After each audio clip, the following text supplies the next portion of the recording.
Legacy Telugu stories, పిల్లల నీతి కథలు, గాడిద తెలివి. తన జీవితమంతా బరువులు మోయడంతోనే సరిపోతోందని యజమానికి దూరంగా పారిపోవాలనుకుంది ఓ గాడిద.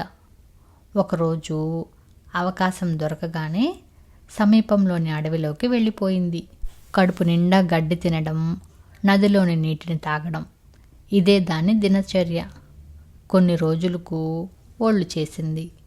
ఇంతలో ఆ అడవిలోకి ఓ సింహం వచ్చింది.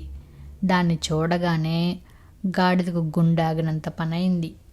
బరువు పెరగడంతో పరిగెత్తడం కాదు కదా, 4 అడుగులు వేస్తేనే ఆయాసం వస్తోంది, తప్పించుకోలేనని అనుకుంది. ఇంతలో సింహం గర్జించింది. లోపల భయంగా ఉన్న గాడిద కూడా గట్టిగా ఒండ్ర పెట్టింది. అంతకుముందు అంత కఠోరమైన కంఠం వినకపోవడము, గాడిద లాంటి జంతువును చూడకపోవడంతో సింహం ఆలోచనలో పడింది. ఈ విషయాన్ని పసిగట్టిన గాడిద సింహాన్ని ఎలాగైనా బోల్తా కొట్టించాలనుకుంది. నేను మృగరాజును, నేను గర్జిస్తే నువ్వు భయపడాలి, నాకు ఆహారం కావాలి అంది సింహం కోపంగా. నేను మృగరాజుకే రాజును, ఇప్పటికే నీలాంటి సింహాలను ఓ 10 చంపేశా చెప్పింది గాడిద. క్షణం ఆలస్యం చేయకుండా, అదిగో అక్కడ ఎప్పుడో మనుషులు కట్టిన గోడ ఉంది చూశావు, దాన్ని నువ్వు పడేస్తే చంపకుండా వదిలేస్తా అంది. నేను పడగొట్టలేకపోతే నువ్వే పడగొట్టాలి మరి అంది సింహం.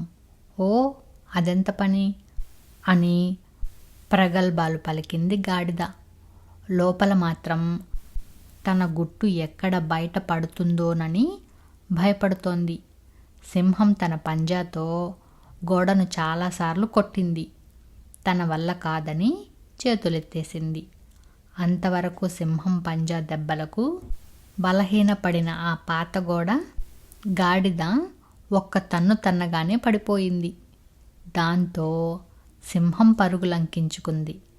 బతికిపోయా అనుకుంటూ గాడిద కూడా బుద్ధిగా తన యజమాని ఇంటికి వెళ్ళిపోయింది.